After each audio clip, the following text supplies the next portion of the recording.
Bonjour, je suis Thomas Zinski, bienvenue dans cette vidéo pour le cours IRHPM du diagnostic différentiel, drapeau, triage et réadressage. Cette vidéo porte sur le dépistage des fractures périphériques.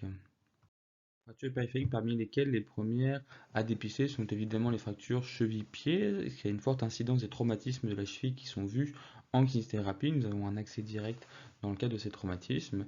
Il faut pour ça savoir détecter les fractures suite au traumatisme. Nous avons un outil très performant pour ceci qui est la règle d'Ottawa cheville-pied.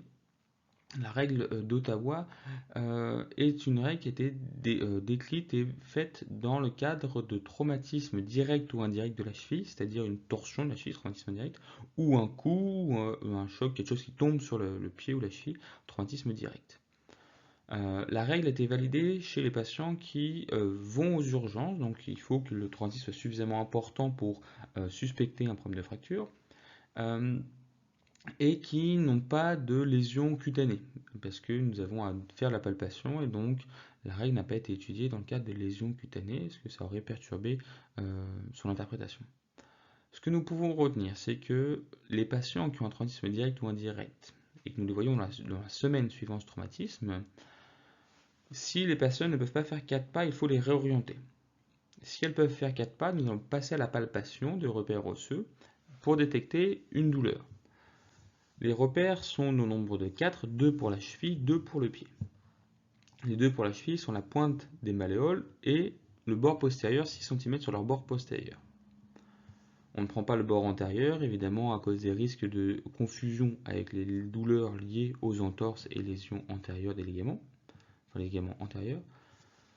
La douleur qu'on recherche est une douleur vive. Ce n'est pas hésitant d'expérience quand les personnes ont un trait de fracture, c'est extrêmement douloureux et il n'y a pas trop d'hésitation. Donc on regarde s'il y a une douleur vive, exquise, et on peut, si on n'a aucun doute, de comparer d'autres zones du pied sur le calcanéus, sur le bord antérieur du pied pour avoir une différence et bien savoir si c'est une douleur exquise localisée. S'il n'y a pas de douleur au niveau des chevilles, nous palpons tubercule du naviculaire et naviculaire et styloïde de M5 pour les arrachements avec le tibial postérieur et le court fibulaire. Si tout est négatif, la personne peut être prise en charge avec un risque de fracture loupée très faible.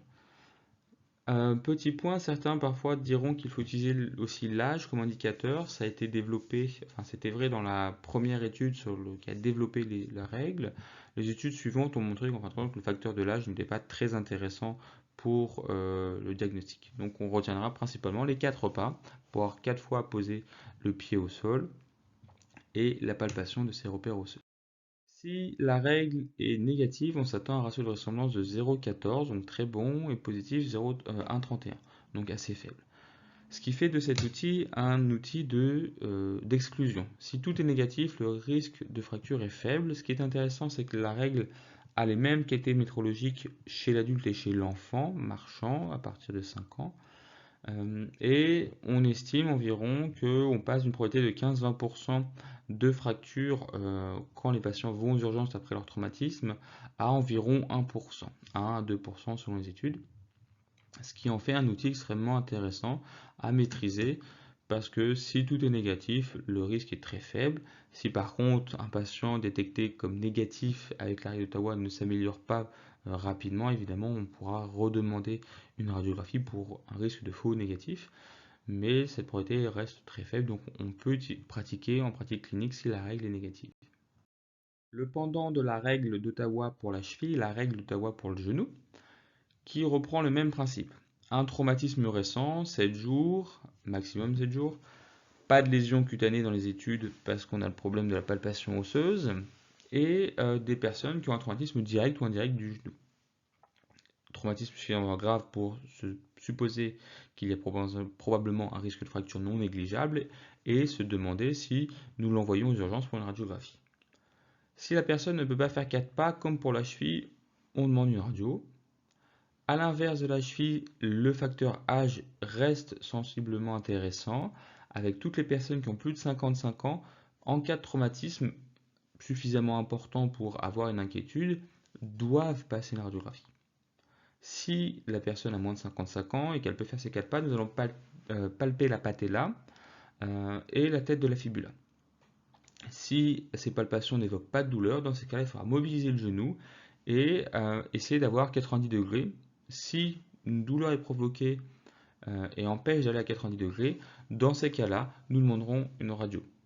Si la personne plie et que ça n'évoque pas une douleur vive au niveau du genou, nous allons pouvoir la prendre en charge pour probablement entorse ou traumatisme relativement bénin, mais en tout cas le risque de fracture sera jugé comme très faible et ne limitant pas la pratique clinique. Quand nous regardons les qualités métrologiques de l'outil, plusieurs études ont été faites et nous sommes assez confiants sur le fait que l'outil, que ce soit chez l'adulte ou encore une fois chez l'enfant à partir de 5 ans, est très bon pour l'exclusion de risque de fracture avec des ratios de ressemblance inférieurs à 0,1, donc très intéressant, et des ratios de ressemblance encore une fois relativement faibles, hein, là près des 2, mais ce qui nous indique qu'en fin de compte, quand la règle est positive, nous ne sommes pas sûrs qu'il y a une radio, mais en tout cas, quand elle est négative, la probabilité devient extrêmement faible, encore une fois, autour des 1-2%. Une autre règle que la règle d'Ottawa pour le genou a été proposée pour le dépistage des fractures du genou suite au traumatisme, c'est la règle de Pittsburgh qui a été moins étudiée, donc en général moins recommandée, qui semble pourtant avoir des qualités métrologiques aussi tout à fait intéressantes, qui est beaucoup plus simple, c'est de se dire que toute personne qui a eu un traumatisme, encore une fois récent et suffisamment grave pour se poser la question d'une radiographie pour dépistage de fracture, si la personne a moins de 12 ans, dépistage par radio, si elle a plus de 50 ans, dépistage aussi par radio, ou si elle est incapable entre ces deux âges de poser 4 fois le pied au sol lors de l'examen. Encore une fois, des ratios de ressemblance très intéressants, et si elle est négative, un risque de fracture extrêmement faible. Par défaut, plutôt privilégier la règle d'Ottawa qui a été plus étudiée, nous sommes un peu plus confiants sur les qualités métrologiques de cette règle. Nous avons abordé les problèmes de fracture, il y a aussi à penser les fractures de fatigue. Il y a peu d'outils qui ont été proposés, mais l'un qui semble intéressant, c'est le diapason 250 Hz plutôt, donc un Do, qui semble pouvoir permettre de dépister les fractures de fatigue relativement précocement. On se souviendra que les fractures de fatigue n'apparaissent que très tardivement à la radiographie. En cas de doute chez des personnes qui ne supporteraient pas d'être immobilisées, il faudra prendre un IRM chez qui on verra en cas de fracture de fatigue, grâce auquel en cas de fracture de fatigue nous verrons un œdème précoce dans les 3 premiers jours. Pour l'utilisation du diapason, c'est assez simple, il suffit de prendre le diapason par la branche inférieure, comme nous voyons ici, de venir le percuter sur son genou ou de le faire vibrer d'une façon ou d'une autre, puis de l'appliquer sur la zone suspecte. En pratique clinique, il est conseillé de l'appliquer d'abord sur le membre sain au même niveau que la zone de douleur, parce qu'on demandera à la personne si ça provoque une sensation de douleur, mais aussi une sensation étrange. Il a été rapporté dans l'étude que la sensation étrange d'inconfort peut être aussi un indicateur de fracture. Comme la vibration osseuse est quelque chose d'inhabituel, il est bien de faire sentir la sensation normale de vibration du côté sain, puis de tester au niveau du membre pathologique. Il a été montré que l'utilisation du diapason à la place de la palpation pouvait renforcer les qualités métrologiques de la règle d'Ottawa. Peu d'études sont allées sur la confirmation de cet indice, mais c'est intéressant de se dire qu'en cas de lésion cutanée ou d'impossibilité de venir toucher la cheville en direct, on peut utiliser la vibration du diapason pour tester l'intégrité de l'os. Aussi pour les traumatismes et des fractures qui ne soient pas des fractures de fatigue, semble-t-il. Le diapason peut aussi nous servir pour le dépistage de fractures des os longs. Peu d'études dessus, mais de principe, l'idée est de vérifier la transmission du son à travers l'os. Donc on met le diapason d'un côté de là où il y a une suspicion de fracture, puis on écoute avec un stéthoscope de l'autre côté. Donc là ici, on fait vibrer un peu en dessous la tuberosité tibiale antérieure, puis nous écoutons au niveau de la malléole médiale. Le test est considéré positif s'il y a une diminution du son ou une abolition de la transmission du son. Si vous ne êtes jamais entraîné, testez du côté sain évidemment avant pour écouter. Le son est normalement extrêmement net. Des études ont essayé de le faire aussi chez les militaires avec la vibration du téléphone. Ça semble être intéressant, moins performant que le diapason. Donc nous en pratique clinique, plutôt privilégier le diapason, le stéthoscope et faire le test tranquillement. Évidemment, ce n'est pas un test qu'on fera de façon très régulière. C'est pour ça que je ne vais pas attarder sur les qualités métrologiques, plutôt un test de dépistage réellement d'urgence quand on suspecte une fracture et qu'on ne peut pas examiner facilement le membre. Mais ceci est en général peu fréquent en pratique clinique habituelle. Dans les tests d'auscultation d'urgence, il y a aussi l'auscultation olecranio-manubriale, où on vient poser cette fois le stéthoscope sur le manubrium et percuter l'olecrane. Un test proposé pour le dépistage des fractures de l'humérus de la clavicule et luxation humérale. Dans l'étude qui a proposé cette règle, il y avait une forte prévalence des traumatismes et on trouvait du coup à la radiographie environ un sujet sur deux, sur 96 sujets, il y avait un sujet sur deux qui avait des signes de lésion. Le test dans l'étude a été rapporté comme étant extrêmement performant, avec un ratio de ressemblance à 85 et un ratio de ressemblance négatif à 0,15. Évidemment, il faudrait d'autres études. Malheureusement, je n'en ai pas retrouvé depuis l'étude de Adam en 88. Donc, à manipuler avec précaution, mais intéressant potentiellement pour la pratique en urgence et un dépistage éclairé assez précoce. En pratique clinique, j'ai jamais eu besoin de l'utiliser.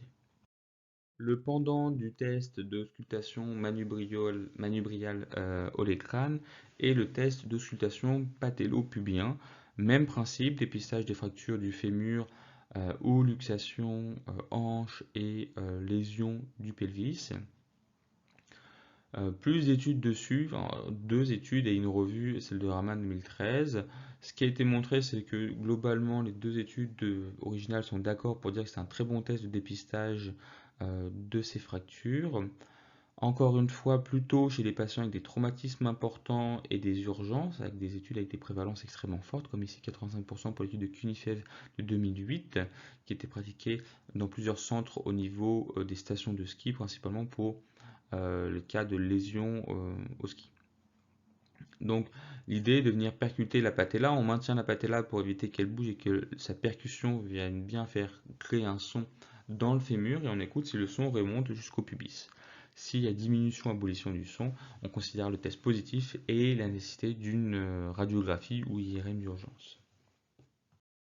Encore une fois, je vous remercie pour votre écoute. C'était ici quelques informations pour le dépistage des fractures au niveau de la périphérie. Nous allons voir aussi d'autres éléments sur les fractures au niveau du rachis. Dans tous les cas, si vous avez des questions, comme à chaque fois, n'hésitez pas à m'envoyer un mail en me précisant l'affiliation pour le cours dans le titre de votre email à osinski.thomas@gmail.com. Bonne journée, au revoir.